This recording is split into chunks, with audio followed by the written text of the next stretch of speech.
Halo semuanya, balik lagi dengan gua Rins Nime dan selamat datang kembali di segmen Baca Manga.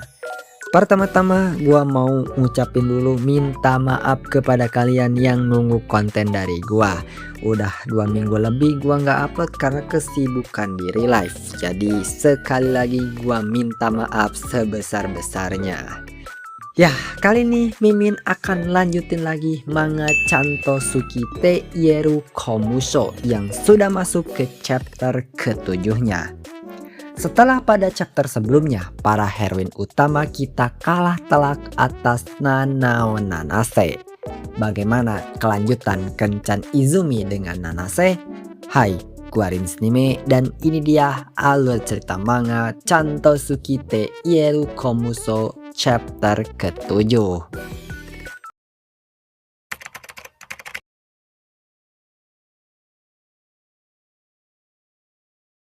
Chapter ke-7 Canto Tsuki dibuka dengan Nanase dan Izumi yang melanjutkan kencan mereka. Setelah pada chapter sebelumnya mereka makan siang bersama dengan adegan suapan ecchi mereka. Izumi bertanya, selanjutnya mereka harus kemana? Nanase berpikir sejenak, tapi ia tak menemukan harus pergi kemana selanjutnya. Yap, mereka berkencan tapi gak ada planningnya. Nanase kembali berusaha menggoda Izumi dengan mengatakan, keliling Tokyo tuh sebenarnya cuma alasan. Sebenarnya aku cuma pengen pergi bareng Izumi aja. Dan karena Izumi udah merasa sia-sia jika berdebat dengan Nanase, ya udah mereka jalan-jalan aja tanpa arah. Sementara di sisi lain para heroin utama masih ngintilin keduanya.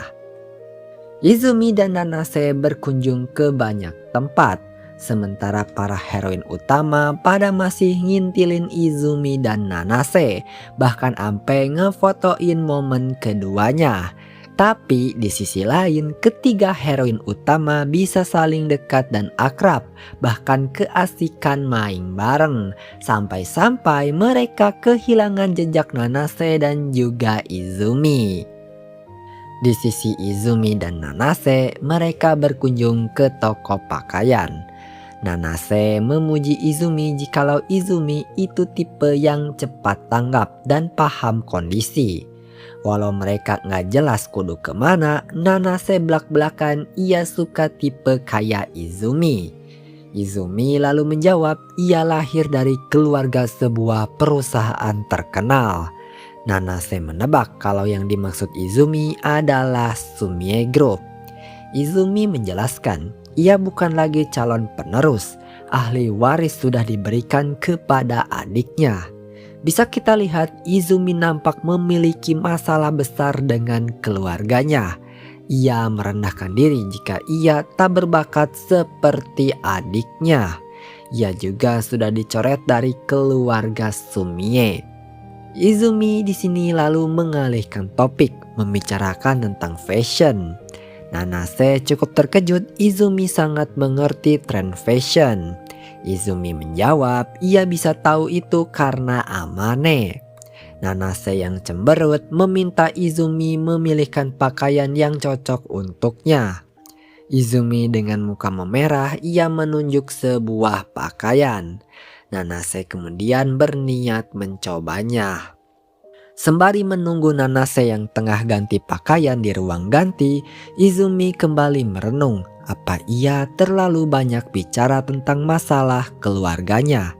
Izumi mencurigai kalau Nanase ada hubungannya dengan keluarganya. Mungkin saja Nanase adalah mata-mata yang disuruh oleh keluarga Sumie. Tapi ya, hal itu sangat kecil kemungkinannya. Nanase dari dalam ruang ganti bertanya keadaan Izumi. Izumi menjawab ia tidak apa-apa. Nanase mengatakan, habis ini mereka pergi ke toko sebelah yang membuat Izumi makin dibuat malu karena toko sebelah yang dimaksud adalah toko pakaian dalam perempuan. Izumi malah mulai membayangkan saat ini Nanase tengah berganti pakaian. Ia mendengar suara baju dibuka. Izumi mulai membayangkan Nanase hanya memakai pakaian dalam. Nanase lalu keluar. Izumi memuji kalau Nanase sangat cocok memakai pakaian tersebut. Nanase tersenyum malu dan juga berterima kasih. Ia juga mencoba berbagai pakaian. Dalam hati Izumi, sifat Nanase yang seperti inilah yang membuat Izumi kacau. Ia berniat tak sedekat itu, tapi melihat betapa agresifnya Nanase, Izumi hanya bisa pasrah. Sementara itu di sisi Amane walaupun harus kehilangan jejak Izumi, ia tidak merasa masalah. Ia senang karena bisa dekat dengan Hakuwa, Haru, dan juga Inori. Ia juga berbelanja banyak. Esok hari ia berniat mendiskusikan rencananya bareng mereka berdua. Toh dia merasa masih punya kesempatan karena Izumi belum pacaran sama Nanase. Tapi ia kemudian melihat di peron sebelah, Izumi dan Nanase begitu dekat.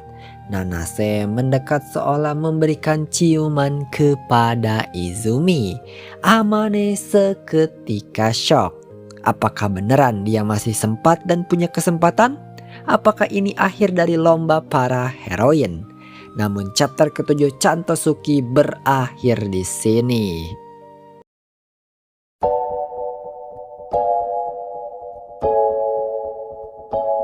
Oke cu, itu dia alur ceritanya. Chapter ini memberikan sedikit hint tentang keluarganya Izumi serta disinggungnya adik dari Izumi. Kalau di novel ia muncul kalau nggak salah di volume kedua atau ketiga. Oke, sekian video kita kali ini. Kakak punya pertanyaan, pendapat, saran, kritik, atau requestan, kalian bisa tulis di kolom komentar. Jangan lupa like dan juga subscribe, karena satu subscribe dari kalian ngebantu channel ini bisa berkembang. Kalau mau support Mimin, kalian bisa support Mimin lewat link di deskripsi. Sekian, gua Rinsnime, pamit undur diri dan kita akan berjumpa di video selanjutnya. Bye-bye!